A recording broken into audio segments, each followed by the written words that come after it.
Okay. Hi.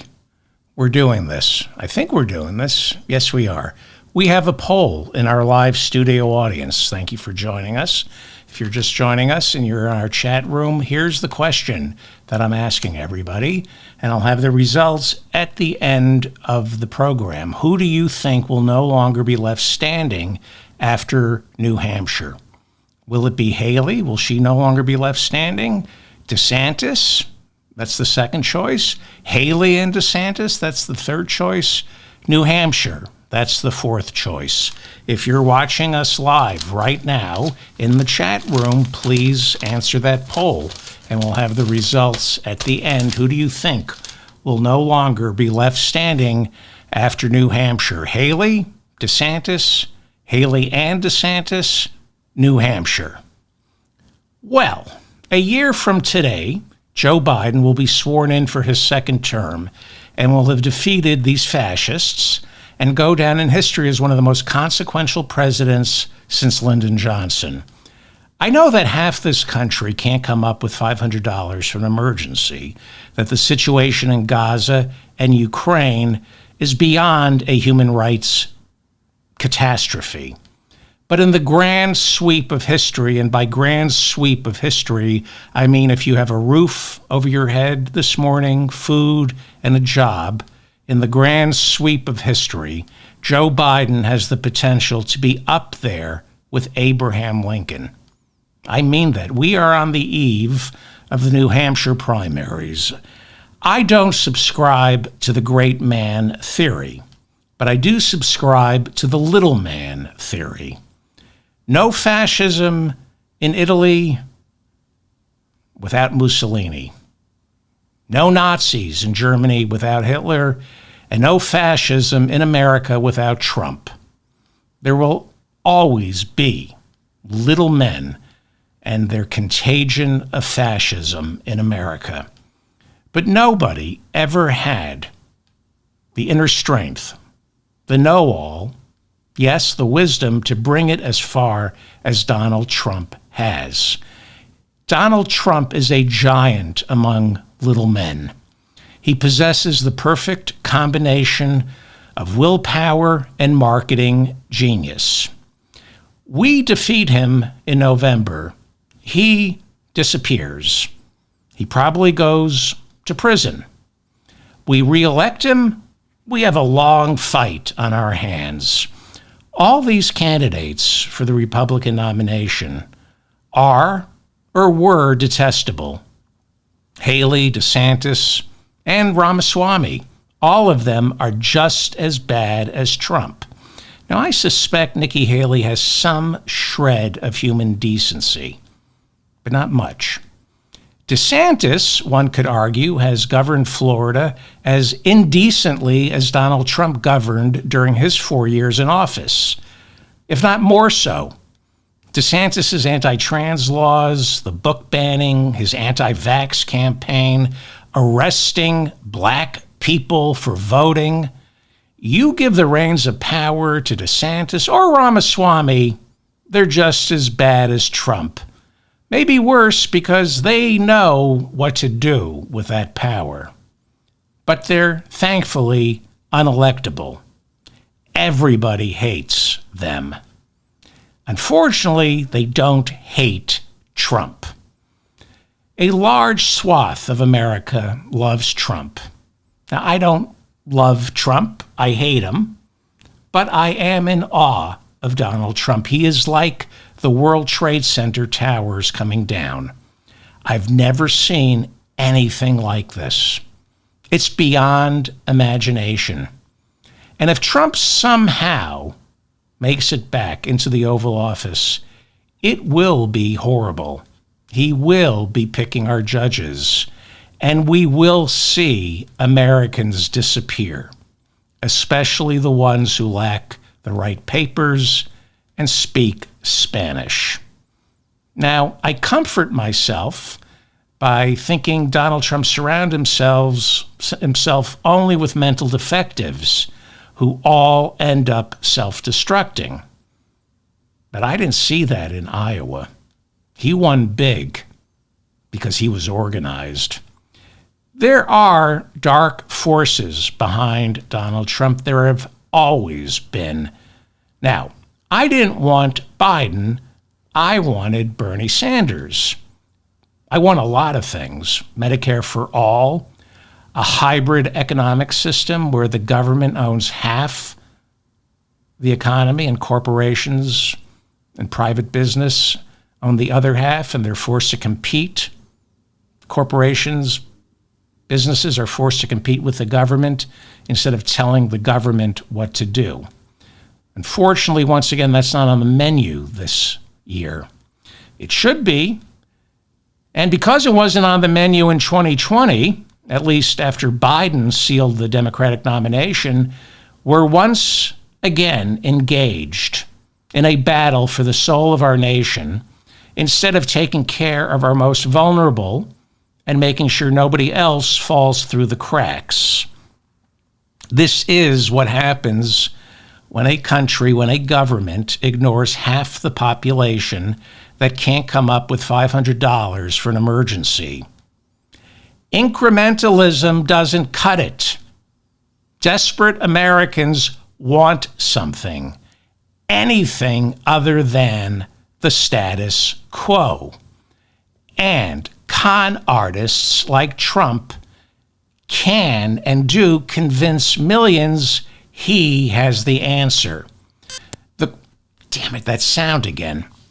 I'm sorry, there's some kind of bug in the system.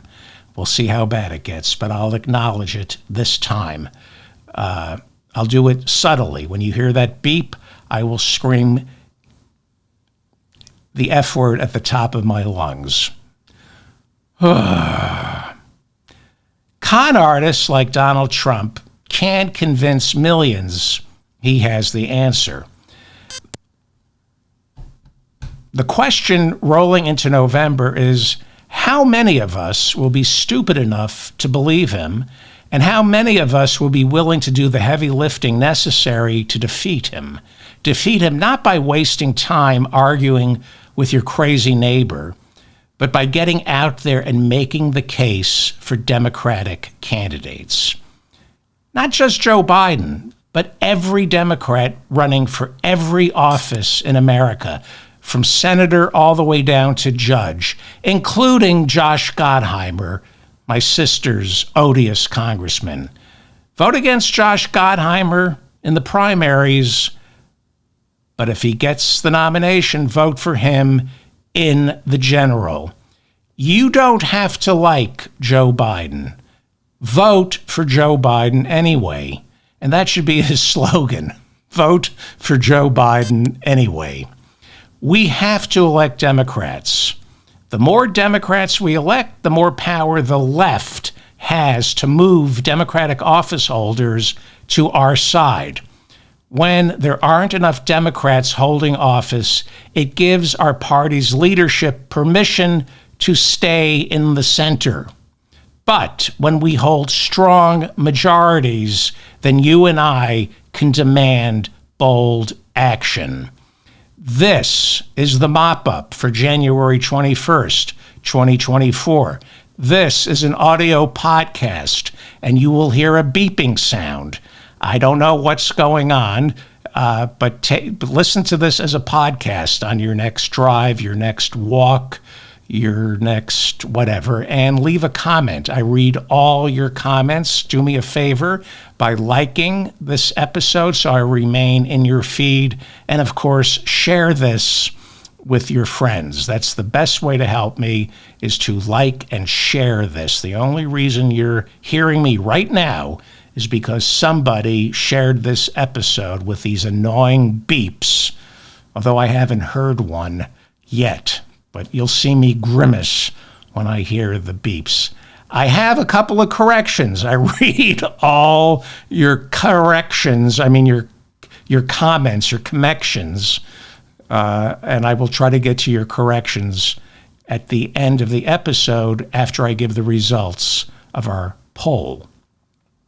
A New Mexico grand jury handed down an indictment charging Alec Baldwin with manslaughter for the accidental shooting of a cinematographer on the set of his movie Rust. The shooting took place back in 2021, only hours after producers replaced a union crew with scabs. Yeah. Baldwin was one of the producers of that movie. It's been a long, tortuous legal process for the 65-year-old actor. In April of last year, the special prosecutors in New Mexico dropped the charges against him, saying they had new evidence exonerating Alec Baldwin, but added they reserved the right to recharge him if anything else surfaces. And then, in October of last year, 2 years after he fired a prop gun that someone loaded with an actual bullet, 2 years after that, the New Mexico prosecutors said they had new evidence that suggested criminal culpability on the part of Alec Baldwin. And now, a grand jury late last week decided there is enough to charge Alec Baldwin with involuntary manslaughter. The grand jury decided to leave it up to prosecutors whether Baldwin should be convicted for negligence surrounding the use of a firearm. It was a prop gun. He had no idea it was loaded. Or will prosecutors, this is what the grand jury gave them a second choice, or should prosecutors charge him with manslaughter based on Baldwin not taking the necessary precautions on the set? Now, I'm assuming the trial will focus on whether Alec Baldwin followed safety protocols for use of prop guns on movie sets. And they'll be asking whether he went through the proper training or figured, as I would, that I've been doing movies for decades. If I were Alec Baldwin, I'd figure I've been doing movies for decades. I know how to use a prop gun. Then again, if Alec Baldwin didn't do the proper training, it could spell trouble. The New York Times says, if convicted, Baldwin could end up doing 18 months in prison. But does anyone think he'll actually go to prison? He's innocent. And for someone who does an amazing Trump impersonation, he's the one who should be screaming, total witch hunt. Christian Ziegler, the former head of the Florida Republican Party, forced to step down earlier this month after a woman with whom he and his wife engaged in a threesome accused him of rape has been cleared by police on charges of raping his friend of 20 years. Police, however, are asking prosecutors to charge Christian Ziegler with video voyeurism after he allegedly used his phone to tape his encounter with the woman without permission. Christian Ziegler insisted he didn't rape her and then offered his phone as evidence. Oops, he didn't have permission. His wife, Bridget, is one of the founders of Moms for Liberty, or Liberty. It's an anti-LGBTQ hate group.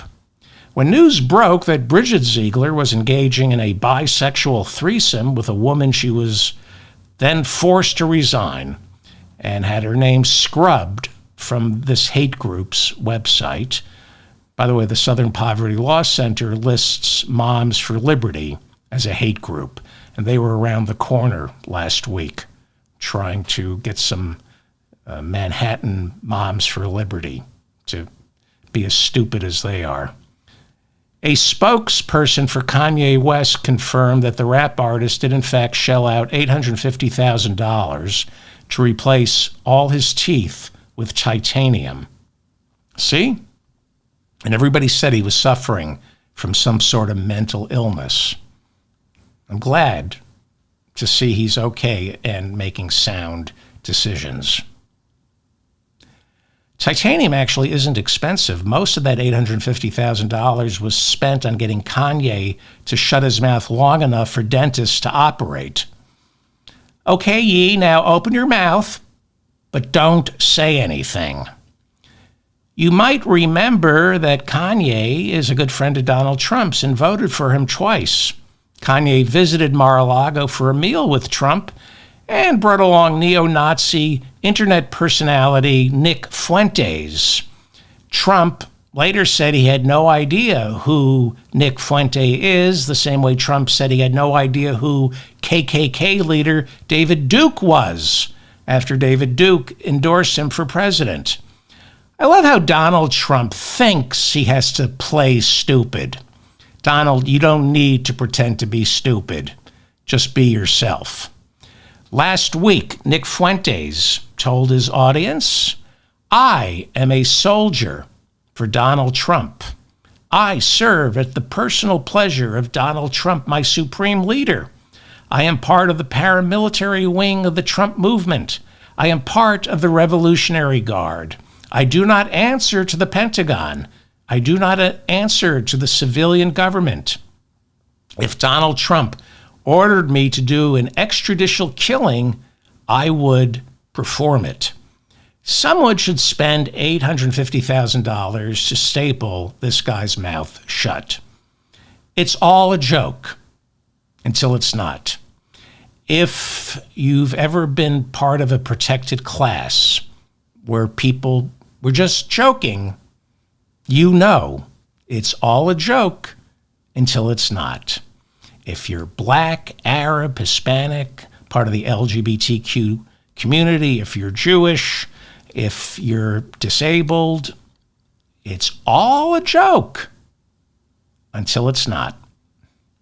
In a huge blow to Nikki Haley, Senator Tim Scott of South Carolina also endorsed Donald Trump for president and not his fellow South Carolinian Nikki Haley.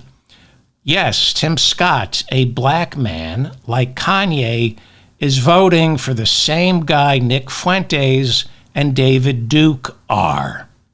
Scott was a candidate for the Republican nomination last year, and there was a lot of tension between Haley and Scott. Things grew heated during one debate when Scott accused Nikki Haley of spending way too much on curtains for her official residence in New York when she served as Donald Trump's ambassador to the United Nations.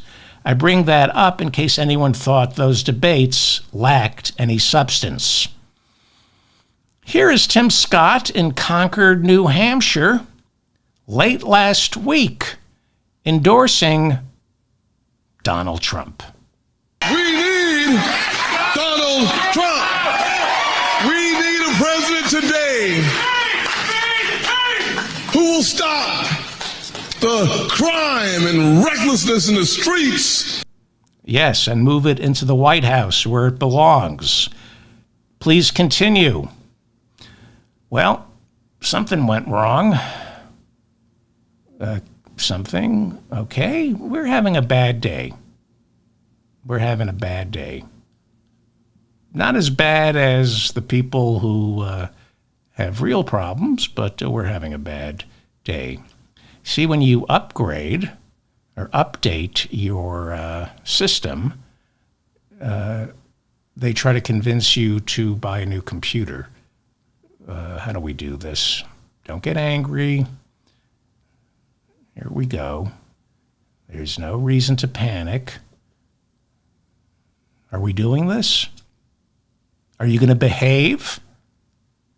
Are you going to I just need to talk to the computer for a second. Are you going to behave? Okay. You notice the beeping stopped. Let's really go to town on him. All right. Where am I? Okay. So Tim Scott endorsed Donald Trump, right? Okay. And let's see if we can do this. We need Donald Trump. We need a president today who will stop the crime and recklessness in the streets. Yes, and move it into the White House where it belongs. Continue. Oh, I think we're going to crash. We need a president who will restore law and order. By dismantling the FBI and turning our criminal justice system over to ICE, ex-cops, and anyone with a gun who swears loyalty to Donald Trump. I wonder if Tim Scott realizes that Trump's idea of law and order is more unarmed black people getting killed by the police. I wonder if Tim Scott realizes he's black. For the first time in this campaign, Nikki Haley has actually attacked Donald Trump on policy. She did the unspeakable by accusing Trump and Putin of engaging in a bromance. She did this over the weekend. Now, I know she runs everything past her advisors. Why would a leading candidate for the Republican nomination summon the temerity to say that? Yesterday in New Hampshire, Haley recalled her time as Trump's UN ambassador when she said, quote, "You have an unhealthy relationship with Vladimir Putin, Mr. President," unquote. Sure, she said that. Sure, she did. But what is the opening Nikki Haley sees by going after Trump's coziness with Putin? What's going on here? Is there a softening within the GOP towards Ukraine? A willingness, perhaps, on the part of Speaker Mike Johnson and his hard-right pro-Putin Republican caucus to fund the war against Russia by approving that big supplemental that Biden is pushing now? I know a lot of my listeners disagree, but Putin has his claws into Trump, and he has his claws into far too many House Republicans. And that's precisely what's holding up the Ukraine supplemental. So why Nikki Haley? Why is she calculating this pronounced pivot away from Putin on the eve of the New Hampshire primaries? That's a bold step for a Republican to call Trump out on his unhealthy relationship with Vladimir Putin. Of all Trump's failings, from racking up massive debt to making the border more porous when he was president, why did she pick Trump's relationship with Vladimir Putin? Of all the things you're not supposed to talk about, she brought up Putin. Speaker Johnson met with Joe Biden last week on this $100 billion supplemental. Johnson said, "I want to do Ukraine, but it's contingent upon funding a massive overhaul of the border crisis, this imaginary border crisis." So what he really means is he doesn't want to do Ukraine.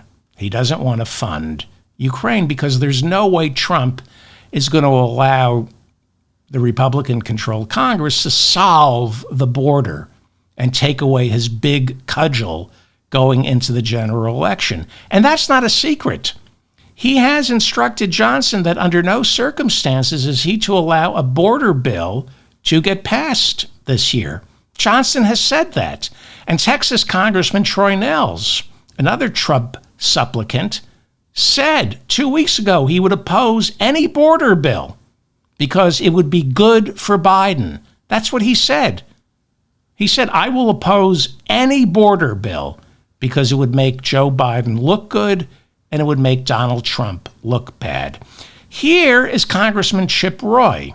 He is not a Trump supporter. He's out there in New Hampshire as a DeSantis surrogate. He's important. He's important. He's one of the two members of the Freedom Caucus to certify the election for Joe Biden. Here he is telling the truth about Trump, the border, and Republicans. I would acknowledge President Trump failed, along with Republicans, Paul Ryan and the guys. They failed in 2018 to actually move a border security bill to tighten this so that we weren't dealing with this crisis right now. They failed to actually get the wall built. President Trump signed 12 continuing resolutions after he said he would never sign another one if they didn't give him the money to finish building the wall. Look, this stuff matters. It adds up. I call balls and strikes. This is not hard. Republicans cannot do a border bill because that's Trump's issue. It's been his issue since 2015. He needs the border issue to stick around and not go away. And by tying border security to Ukraine, Republicans can't pass a foreign security supplemental, and that suits Vladimir Putin just fine. Trump may not own Senate Republicans, but he owns the House Republicans, especially with his lackey, Speaker Mike Johnson, mistakenly believing he's in charge. It's beginning to look more and more like Johnson is taking his orders from Trump. And nothing is up for discussion. Nothing. Trump doesn't debate or discuss. Well, this will be our last weekend pretending Donald Trump isn't the Republican nominee. Now, I've said Haley is probably worse than Trump, harder for Biden, perhaps, to beat in November, and unlike Trump, she runs the risk of being taken seriously in Washington. It would be nice, however, to see Nikki Haley win New Hampshire. It would be nice to see Trump panic. It would be nice for Trump to declare total war on Nikki Haley and go all in on the birtherism, which has already started. If Haley wins New Hampshire, you're going to see Trump's misogyny and racism in full bloom, and it will be helpful.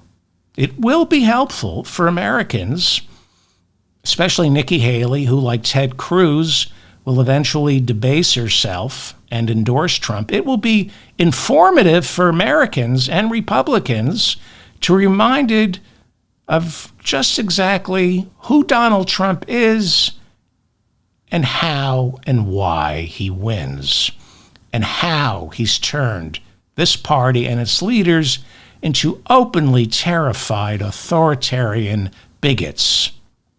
We saw it last week before Iowa with Vivek Ramaswamy, who was a zero threat to Donald Trump. But Trump is fear-based, and he got it in his head a couple of nights before Iowa that Vivek was running too close as a younger version of Donald Trump. And Donald began to worry that if the caucuses were tight, thanks to the weather, the Ramaswamy votes would sink him. And he figured those Ramaswamy votes belong to Trump, not Ramaswamy. Because if you're voting for Ramaswamy, he figured, you love Trump. They're identical. So Trump figured Ramaswamy was stealing my votes. A vote for DeSantis or a vote for Haley is a vote against Trump. Ramaswamy is just a vote for a younger, even more repulsive iteration of Trump. So Trump lashed out at Vivek. He called Vivek a fraud who was duping voters, which is true. And Vivek just took it. In fact, he thanked Donald Trump. He didn't bite back. Instead, he called him the greatest president of my lifetime. And then, after he came in fourth, Vivek dropped out, endorsed Trump, and once again called him the greatest president of his lifetime. There is no better word to describe all of this than debasement. It's debasement. And I'd like to know what's in Donald Trump's basement. I'm not gonna. In order to get in Trump's good graces, you must debase yourself and not hit back. It is an entire culture of debasement, of fear. And it starts from the top down. Trump is just as terrified. So he makes everyone around him terrified. The voters, everyone around him is terrified. This is precisely how authoritarians operate, from a total place of fear. Terror. Terror. If Haley somehow pulls an upset in New Hampshire, we'll be seeing Trump nonstop calling her by her birth name, which he has done already. He will continue to remind voters that Nikki Haley's parents weren't citizens when they gave birth to her, which is true. He will then insist she's not eligible to be president, which is a lie, and it's something he's already begun to say. He's not going to challenge her or anybody on policy. Instead, he calls Nikki Haley a bird brain. That's his policy disagreement with Nikki Haley. So, if he loses New Hampshire, you will see a depth of racism and misogyny never displayed before in American politics. And it won't be done by surrogates. You know, in the olden days, Republicans like George Herbert Walker Bush would say, okay, run the Willie Horton ad, but don't let me anywhere near it. Tell everyone I had nothing to do with it. But Trump isn't using surrogates. He is spewing the hate unabashedly because this, as he says, is his final battle. And so I'm hoping Nikki Haley wins New Hampshire. I don't think she wins the nomination, and I don't hope she does. But I want her to win New Hampshire just so Trump can empty his chamber and make it that much more debasing when she comes on bended knee to endorse him. Also, if she wins New Hampshire, that tells us something. It tells us that Biden's going to win even bigger in November. So yeah, Tuesday night, I'm rooting for Nikki Haley. Over the weekend, we saw Trump misspeak in a fashion we've never seen before. In the past, he would tell people, you know, like the people of Sioux City, Iowa, that it's great to be back in Sioux Falls, Iowa. Or he would occasionally call Biden Obama. And of course, he makes things up and he says stupid things. But I'm going to play you a clip right now that suggests dementia. I'm going to play you a clip where he doesn't even realize how bad it is. I'm going to play you a clip where he goes really deep into senescence, never corrects himself, doesn't realize he made a mistake. Here he is confusing Nikki Haley for Nancy Pelosi. He gets completely lost here, and it suggests a major problem. This won't be the last time we see him doing things. By the way, they never like report this. the crowd on January 6th. You know, Nikki Haley,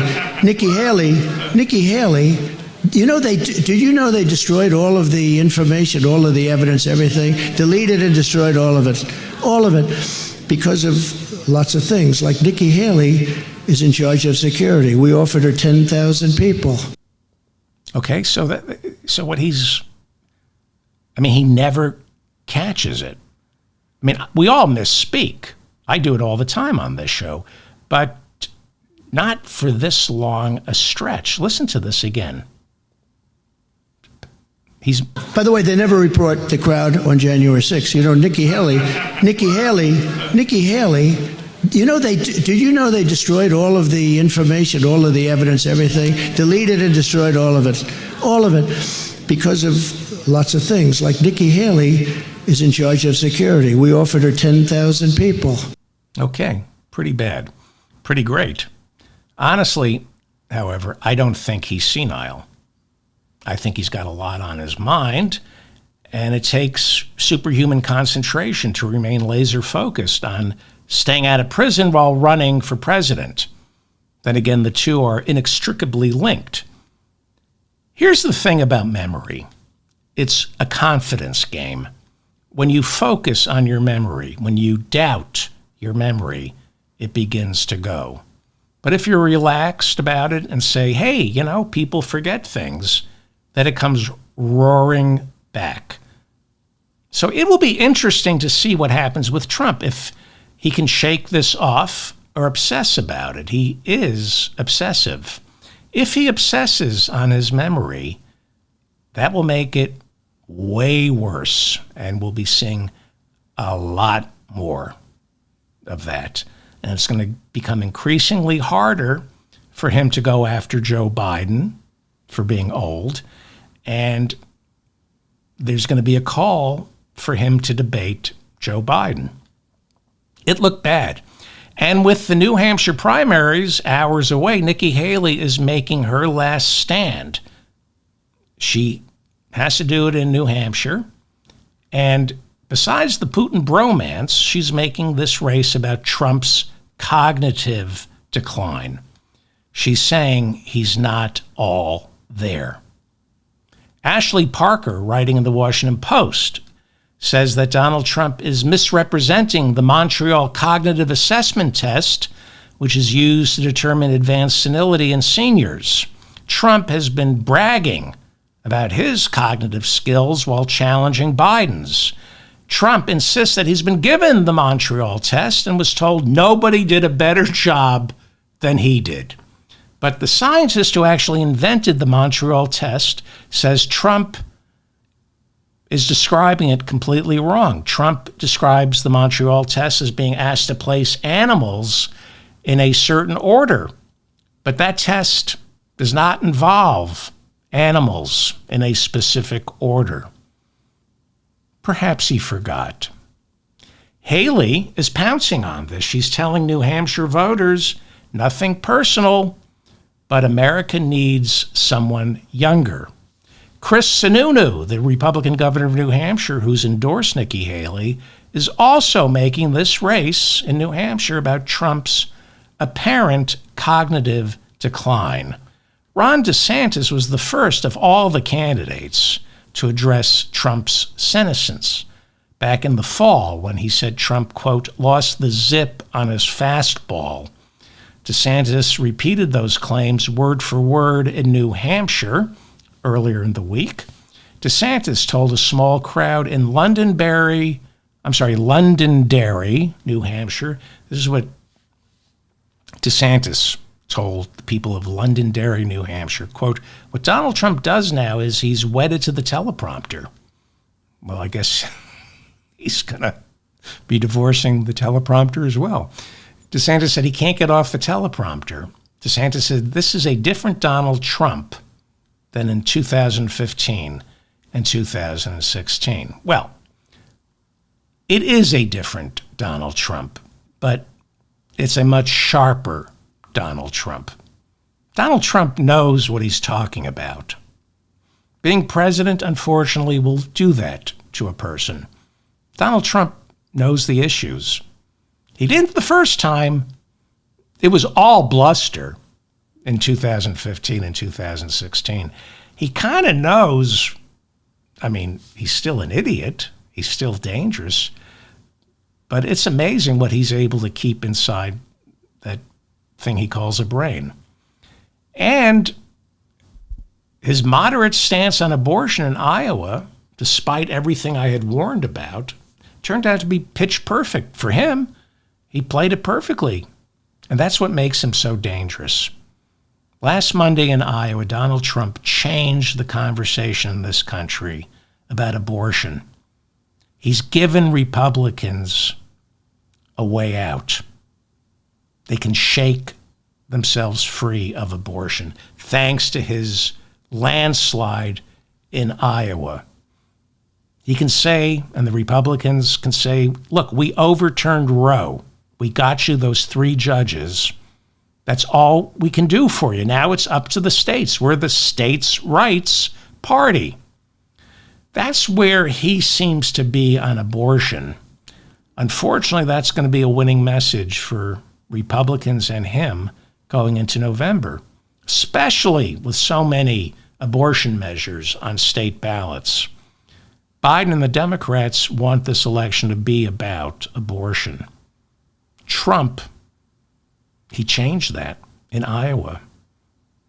So, no, I don't for one second buy into the idea that Trump has lost a step. I think he's more dangerous. I think he's savvier. DeSantis is the one who lost the zip on his fastball, and he flew out of New Hampshire early, knowing he doesn't stand a chance there. DeSantis put it all on Iowa.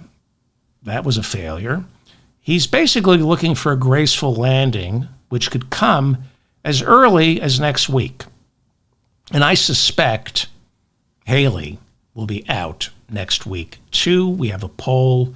If you're watching us live on YouTube, who do you think won't be left standing after Tuesday? Haley? DeSantis? Haley and DeSantis? or New Hampshire. So he's out. DeSantis isn't even campaigning in New Hampshire anymore. But before leaving New Hampshire, DeSantis made a campaign stop to see how many Republicans he could kill by spreading anti-vax hysteria. Listen to this. This is Ron DeSantis.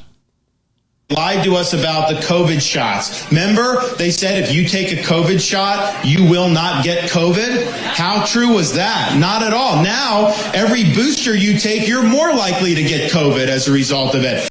Liar. They never said that. He's a liar.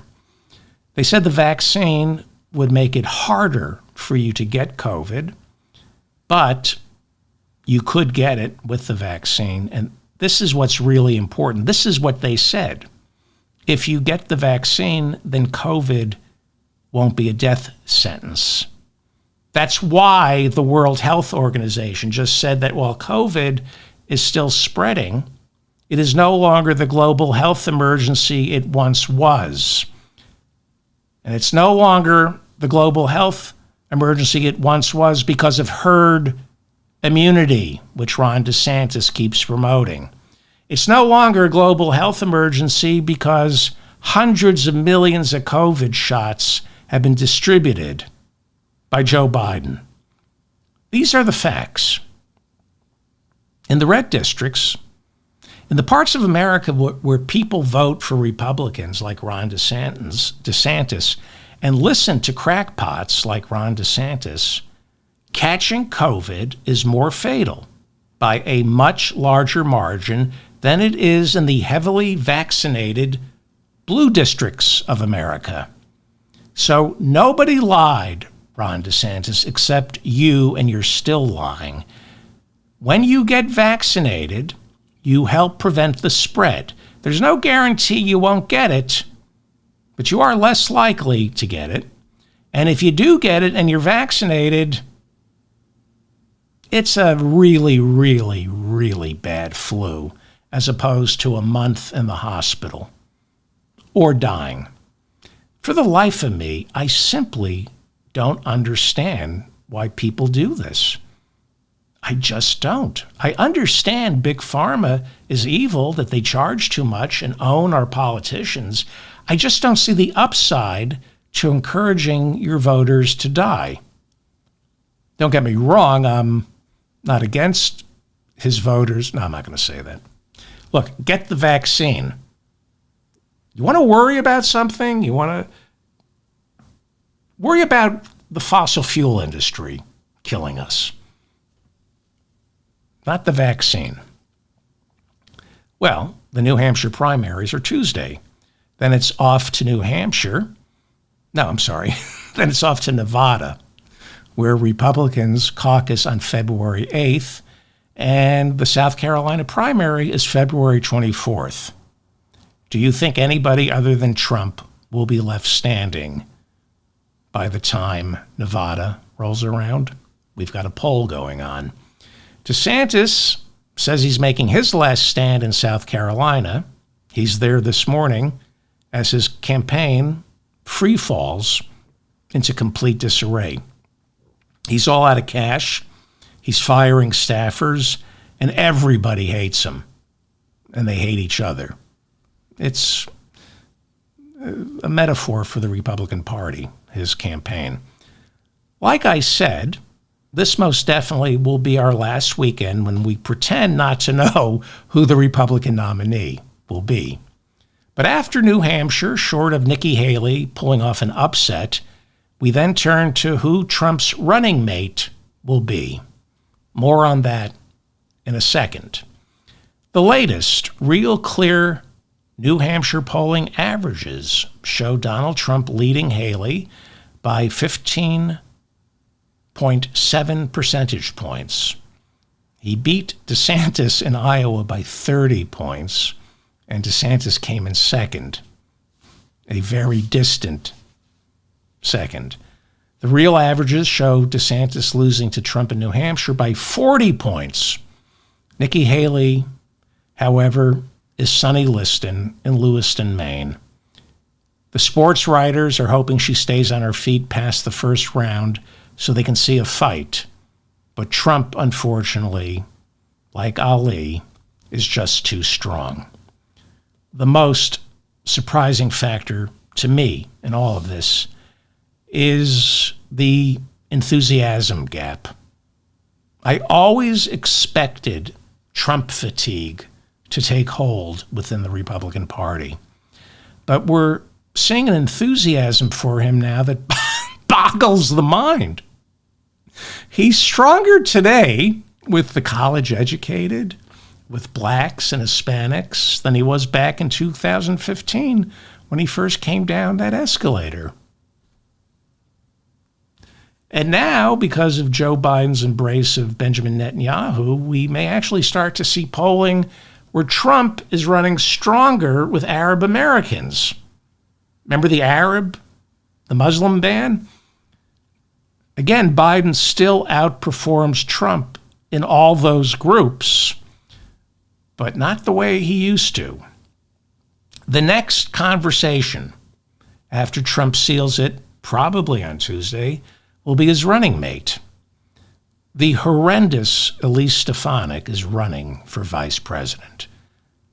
She's married to a gun lobbyist. Stefanik is a New York Republican representing a rural district upstate, and she holds Liz Cheney's position in the House Republican leadership and has gone all in on Donald Trump.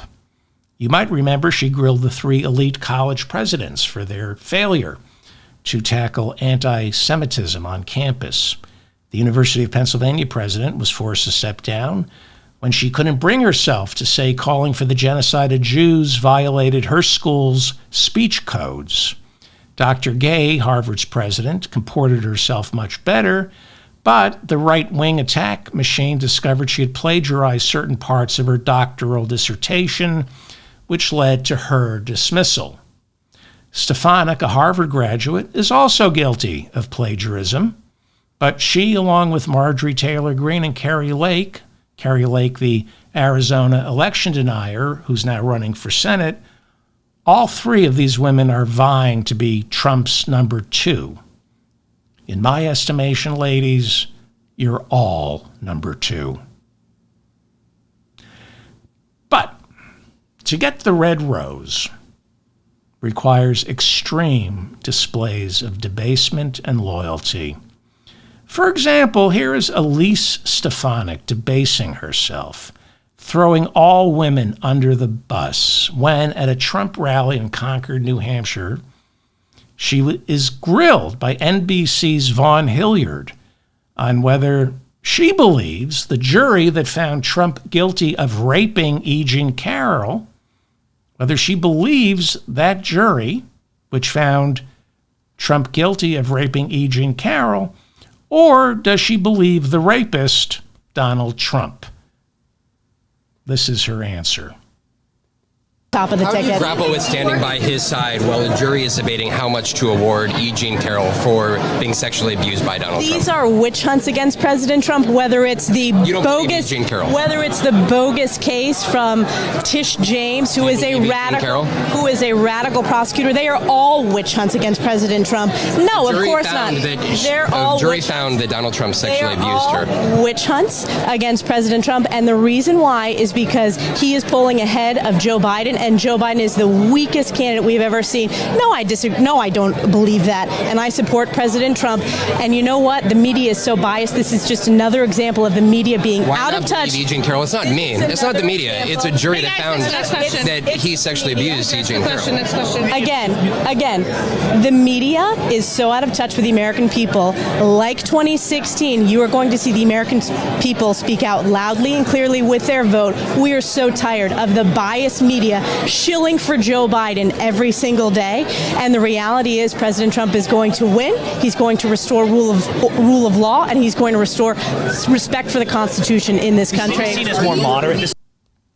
Married to a gun lobbyist, Harvard graduate, Elise Stefanik. I think a lot of the allure when it comes to Trump is he's getting away with it for all of us. And if he can get away with it, then I can as well. Well, that's not the way it works. Only Trump gets away with it. If you walk up to one of your female coworkers at the office Christmas party and say, "Hello there, tinsel crotch," you're going to get written up and probably fired. Trump can do that. You can't. Trump isn't going to make it easier for you to get away with rape or sexual harassment. He just allows you to live vicariously through him if that's your idea of living.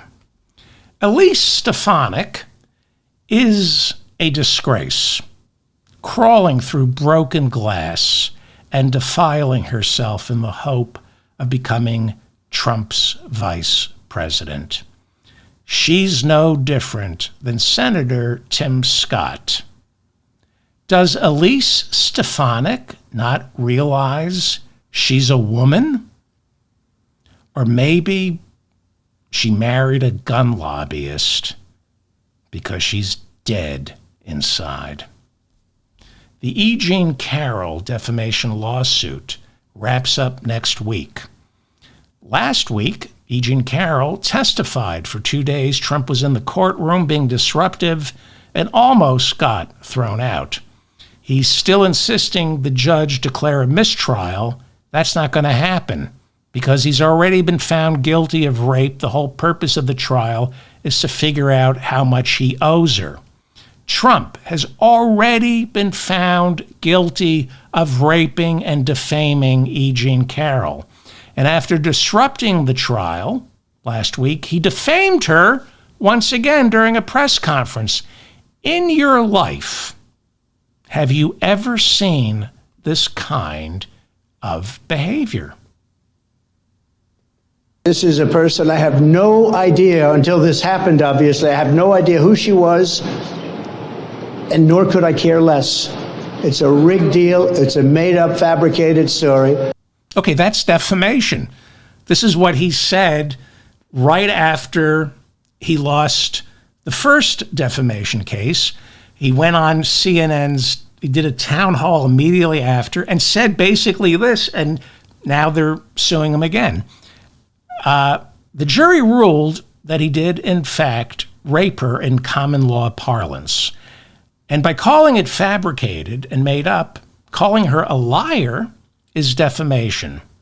So I think she's entitled to sue him once again. How much does this man have to be fined until he shuts up? Here he is again, accusing her of throwing out evidence. Now, he raped her in 1996. It's not like she's holding on to the dress. But here he is rambling like a very, very sick child. I'm going to play this clip. This is what a very sick child says when he's called in before a disciplinary board. The principal and the superintendent calls this 10-year-old in to figure out how to discipline him for smashing his teacher in the face with a brick. This is a 10-year-old. Well, they found out today that she got rid of a lot of evidence, as you probably noticed. She got rid of massive amounts of evidence. And in addition to that, she had a rifle or a gun because she said she bought gun bullets or rifle bullets. And it was the opposite, I guess, of her gun. And was it licensed? No, it wasn't licensed. So I guess she's got a difficult problem. That's going to be her problem. But she has a gun or a rifle. She didn't really explain which. She might have both, because she said she bought rifle bullets. So and it's totally unlicensed. So I assume that's a problem. But the judge was protecting her. He didn't want to go there. We don't want to go there. We don't want to. If that were me, it would be a different story. Because you've been found guilty of rape by that judge, who has put it into writing 3 times. He has declined your motions for a mistrial 3 times and has put into writing 3 times that under common law parlance, a jury has found you guilty of rape.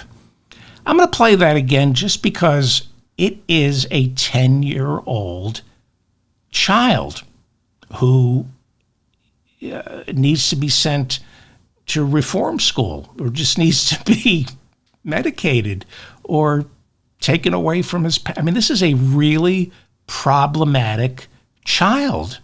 What is he talking about? Guns? I mean, Well, they found out today that she got rid of a lot of evidence, as you probably noticed. She got rid of massive amounts of evidence. And in addition to that, she had a rifle or a gun because she said she bought gun bullets or rifle bullets. And it was the opposite, I guess, of her gun. And was it licensed? No, it wasn't licensed. So I guess she's got a difficult problem. That's going to be her problem. But she has a gun or a rifle. She didn't really explain which. She might have both, because she said she bought rifle bullets, so and it's totally unlicensed.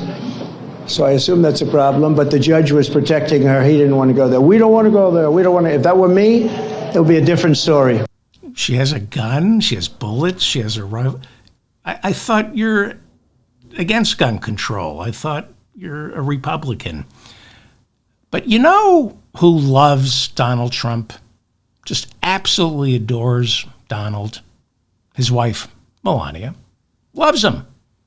She doesn't care about the E. Jean Carroll jury finding Donald Trump guilty of rape. She doesn't care that the judge has put into writing 3 times that a jury has found Donald Trump guilty of rape in common law parlance. She doesn't care, Melania doesn't care that starting in March, Stormy Daniels is going to be testifying about how she had sex with Donald months after Melania gave birth, because Melania loves Donald Trump. She doesn't care that Donald's first wife is buried in an unmarked grave at one of his golf courses. She doesn't care because she loves him. She doesn't care, Melania doesn't care, that there are 30 credible sexual assault allegations against her darling Donald. She doesn't care that Donald was a regular guest at Jeffrey Epstein's New York City apartment and the mansion in Florida. She doesn't care. She loves him. She loves Donald. How can you not love? If you're a woman, how can you not love? How can you not drop to your knees every day and thank God that Donald Trump is my man?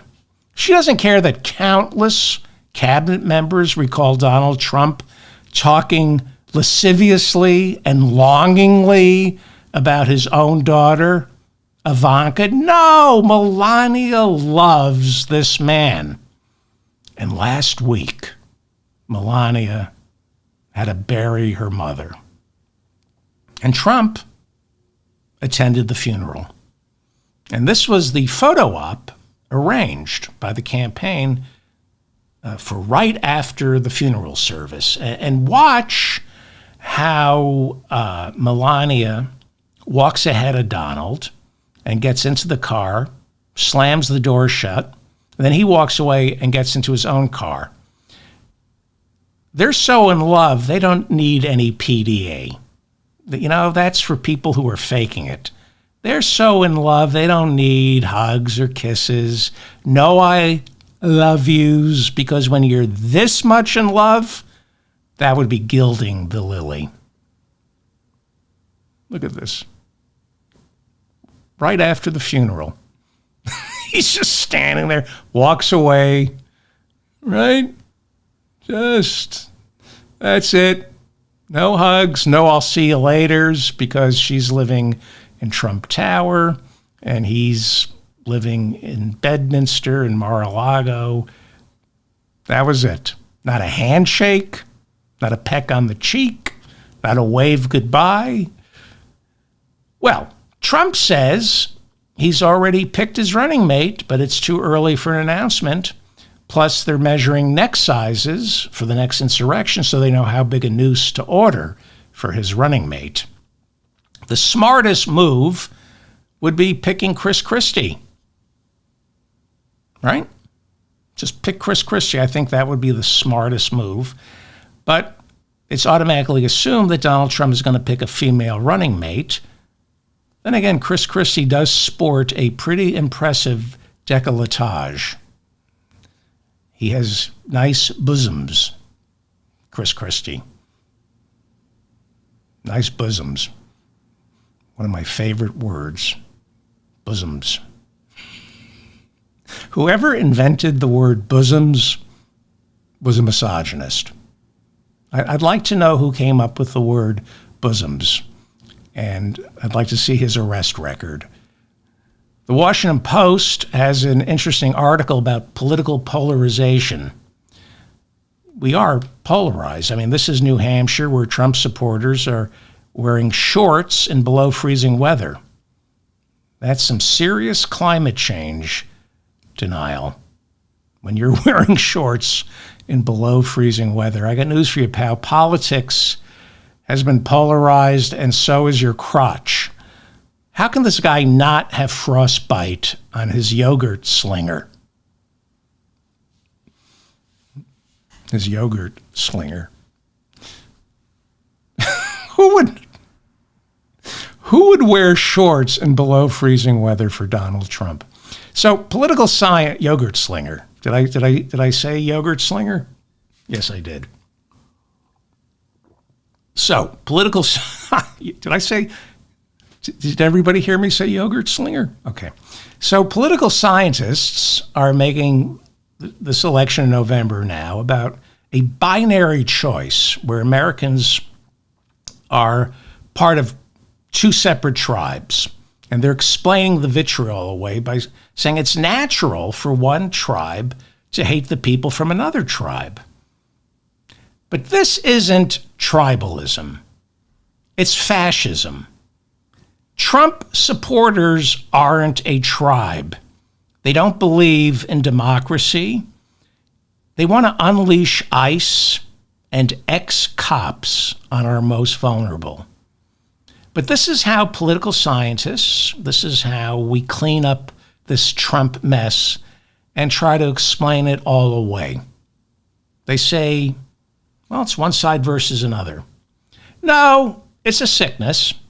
We have a mass psychosis because millions of Americans are infected with self-loathing and hatred for others. These are hyper individuals, and hyper individuals who celebrate hyper-individualism aren't part of a tribe. It's all for me and none for all. You see it in the Republican House caucus. It's not a tribe. They're all out for themselves. So you can't explain this election as tribalism. It is hyper-individualistic fascism. As Trump becomes the nominee, you're going to see him shrouded in an undeserved respectability. And that respectability will be bestowed upon him by the media serving our richest 1%, because we still have a two-party system. And a sense memory of how things used to be will be forced on us, and the media will try to force upon us the idea that Trump is just an alternative to Biden. It's make a choice. This is what elections are. No, this is fascism. And that's what these conversations about group identity and polarization foster. They obfuscate. They neglect the real issue at stake. This isn't polarization. This is one party that believes in fascism. Do you remember this guy? Remember him last week coming out to hear Trump speak in Iowa? The other day, Donald Trump said on his first day he's going to be a dictator for a day. I like that. Yeah, I like that. Would you rather have Donald Trump as a dictator for 4 years or re-elect Joe Biden for 4 years? I would rather have Donald Trump. I'd like to see the repeal the Roosevelt law so that he can be a president for a lot more than 4 years. But this country needs a dictator. I hate to say that, but it's the truth. I don't think you really hate to say that. Yeah, and we're already beginning to see the normalization process begin. They normalized him in 2016. They'll normalize him again. Jamie Dimon is the head of JP Morgan Chase. He crashed our economy back in 2008. He's still in charge. We just learned his annual compensation for 2023 was $38 million. That's a record haul for this pig. And Jamie Dimon was all in on Nikki Haley. In fact, all the dark money ads in New Hampshire this weekend are funded by Wall Street billionaires who were introduced to Nikki Haley by Jamie Dimon. She has so much money. She just announced a $4 million ad buy last night for South Carolina. She's got to spend that money. And Dimon has resigned himself now to the inevitability of Trump. Now, the neoliberal world order met in Davos this week. And this is what the odious Jamie Dimon told CNBC from Davos. Okay? This is him normalizing Donald Trump. This is Jamie Dimon. He said, just take a step back and be honest. Trump was kind of right about NATO. He was? About pulling out of NATO? Dimon says he was kind of right about immigration. Really? Really, JP Morgan, the head of JP Morgan Chase, thinks he's right about immigration. Okay? So all those companies you finance that hire undocumented workers, and there's a shortage of them now, he was right about immigration. Dimon goes on to say he grew the economy quite well. He lost more jobs than any president since the Great Depression. I'm sorry. The stock market, the worst bear market since the financial collapse of 2008. And people go, well, it's because of COVID. Exactly. And he killed 1 million Americans by crapping the bed on COVID.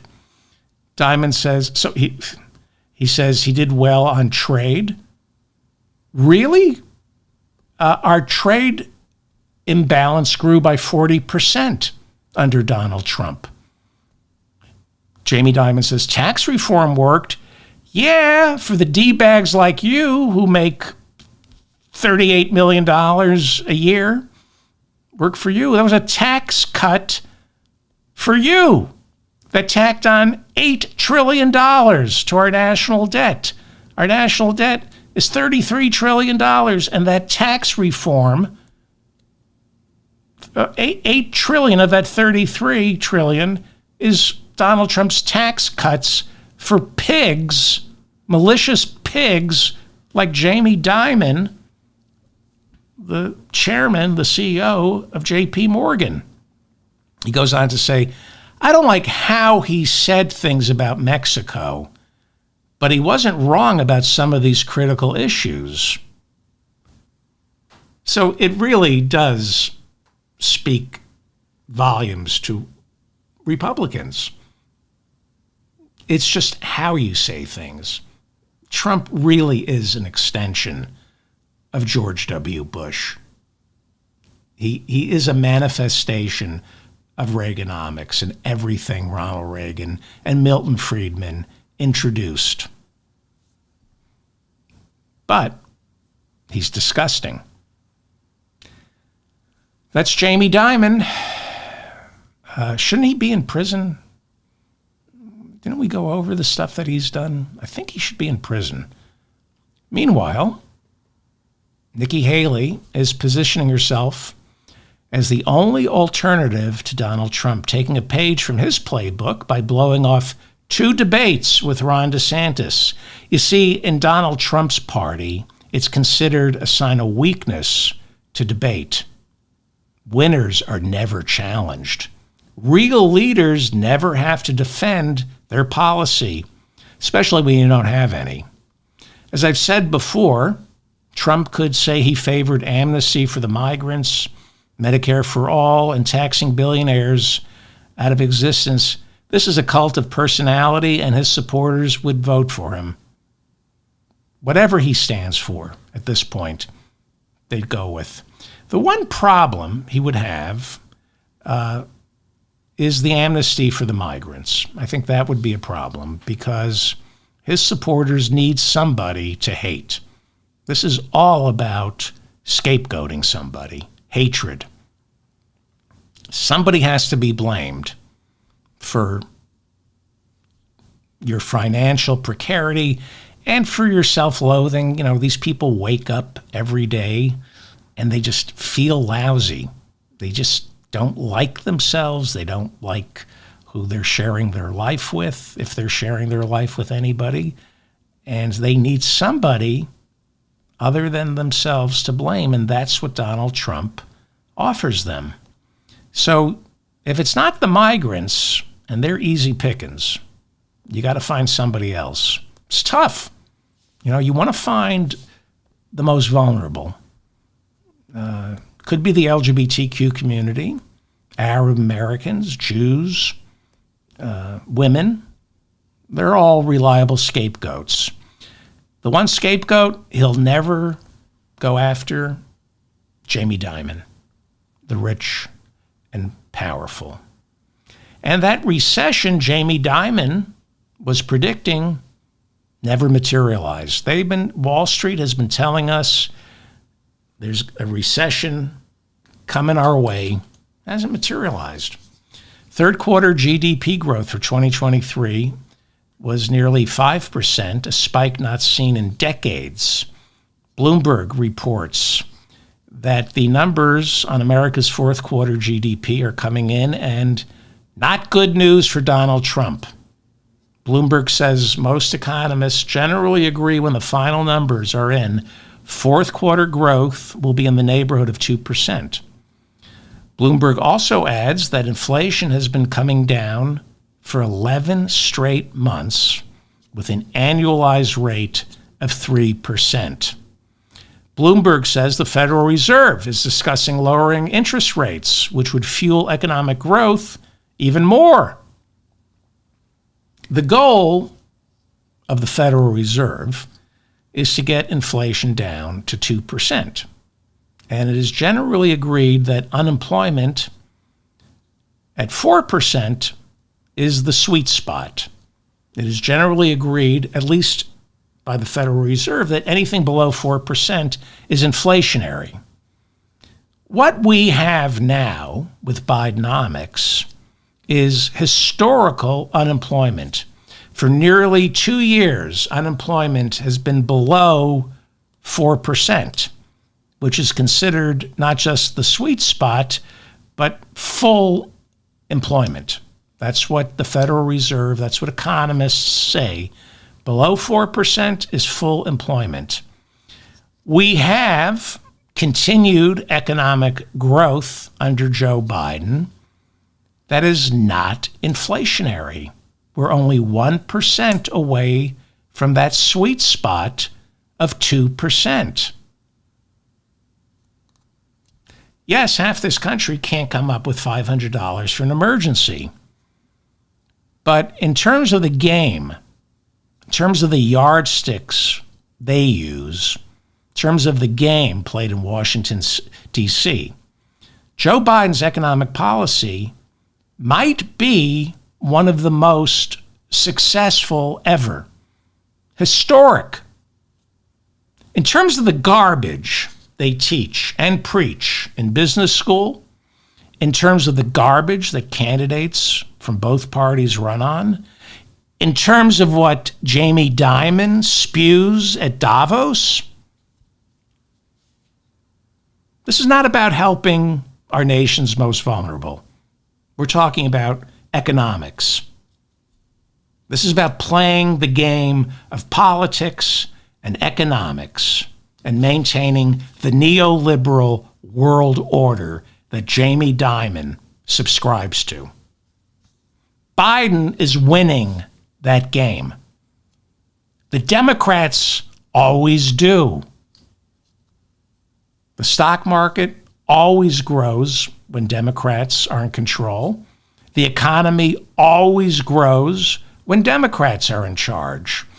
3 of the worst economic crashes occurred on the Republican Party's watch under Hoover, George W. Bush, and Trump. But it was COVID. Exactly.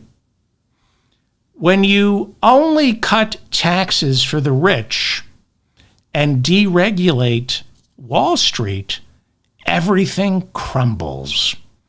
Jamie Dimon is an idiot.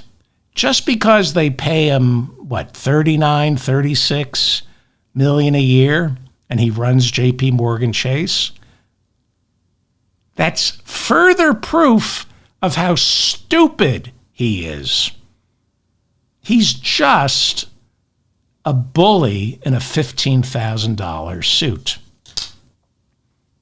And now the Wall Street Journal reports that the prospect of lower interest rates means the nearly $9 trillion sitting on the sidelines collecting unusually high interest rates in money market funds will soon be going someplace else. Money market funds change with interest rates.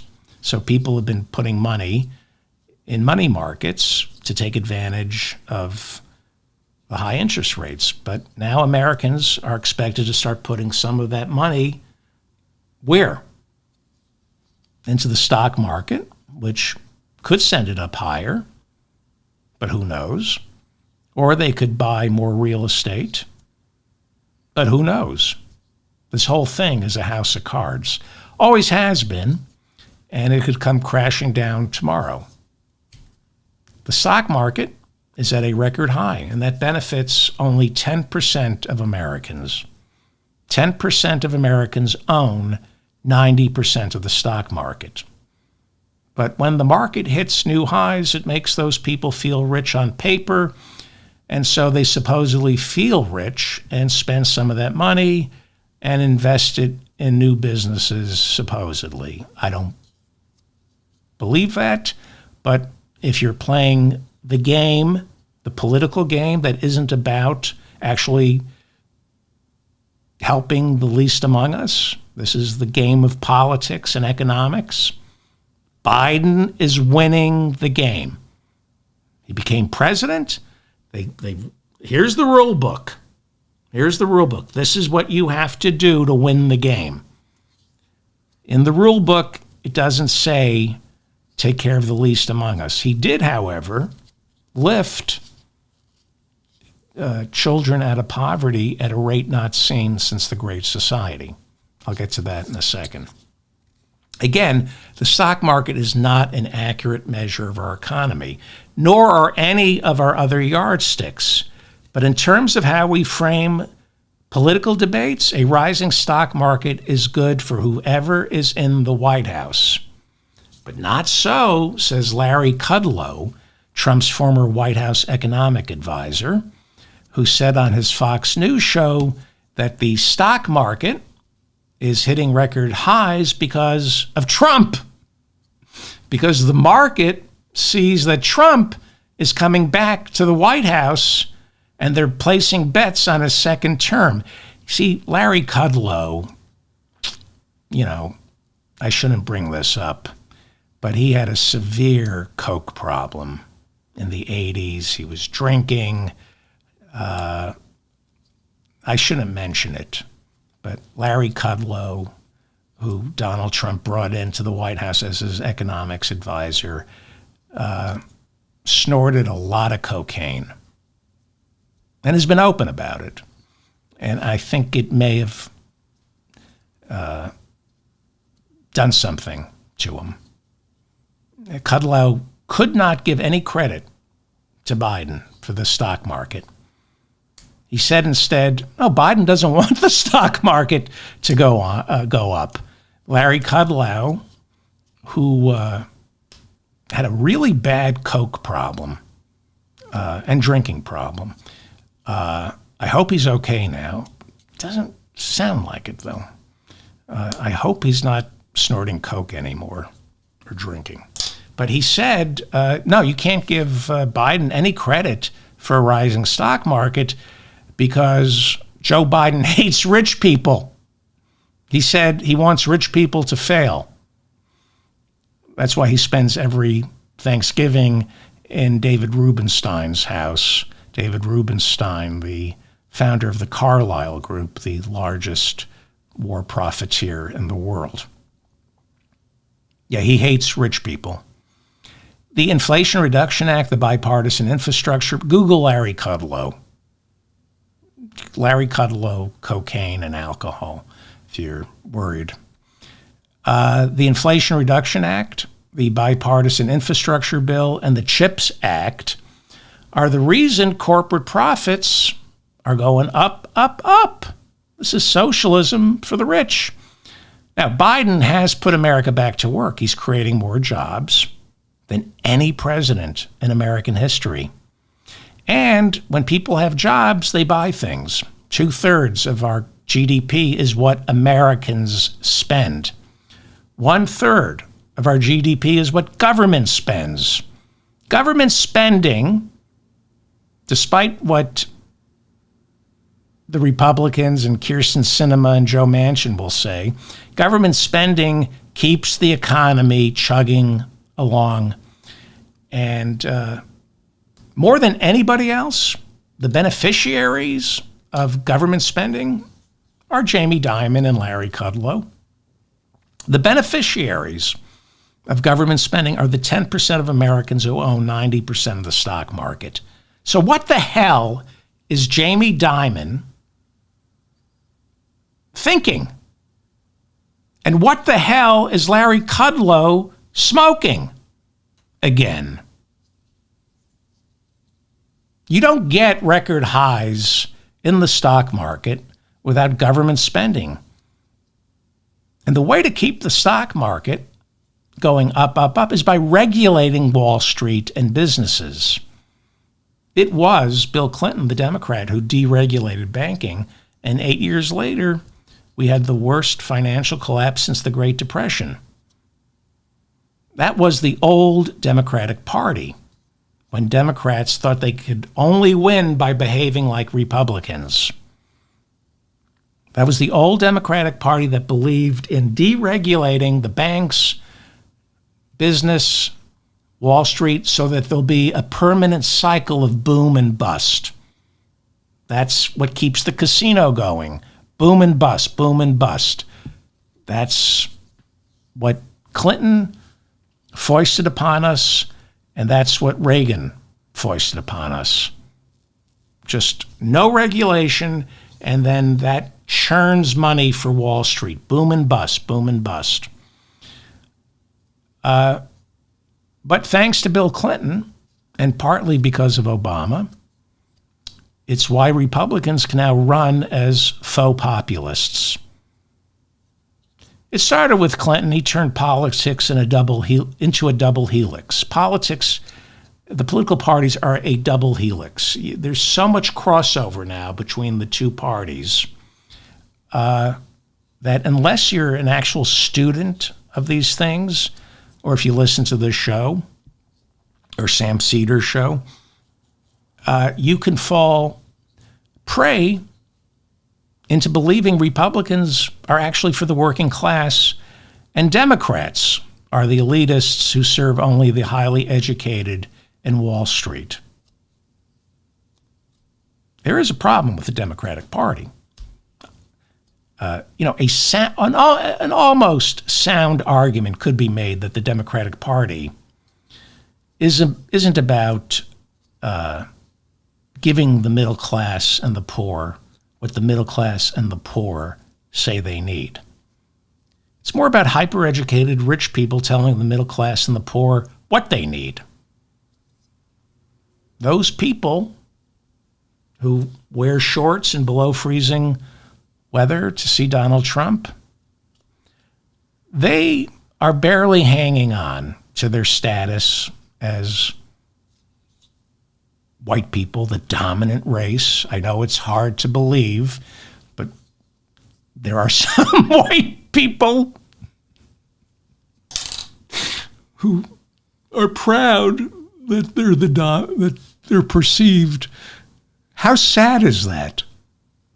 But they feel they're losing that that status that they worked so hard for, to be the dominant race. It's being taken away from us.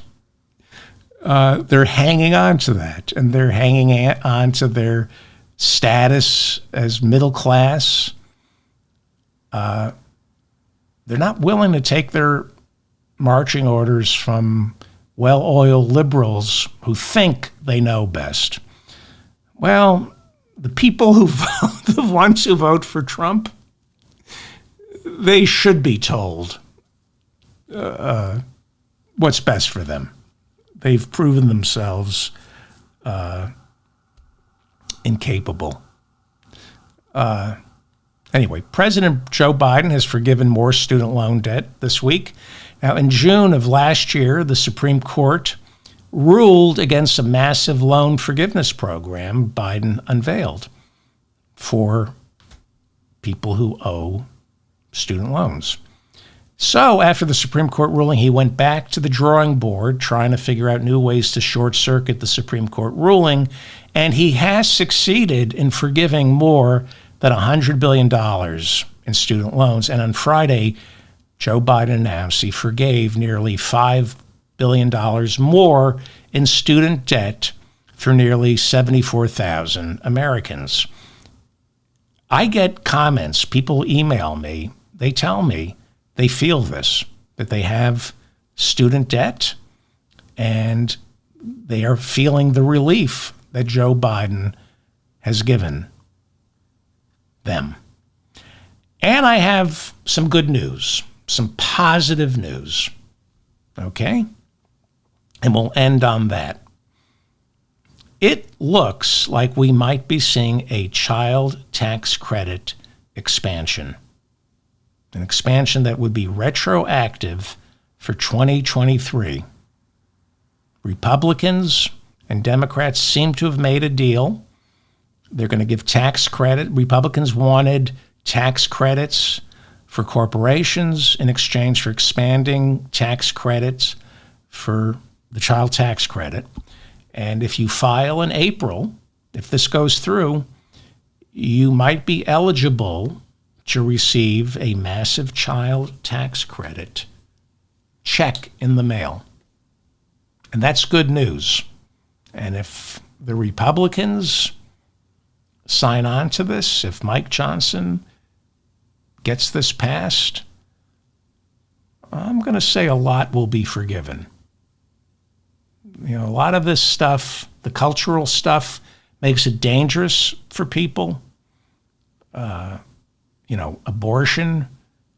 It's very dangerous to be a woman right now. It's very dangerous to be a member of the LGBTQ community, and Republicans are the reason for that.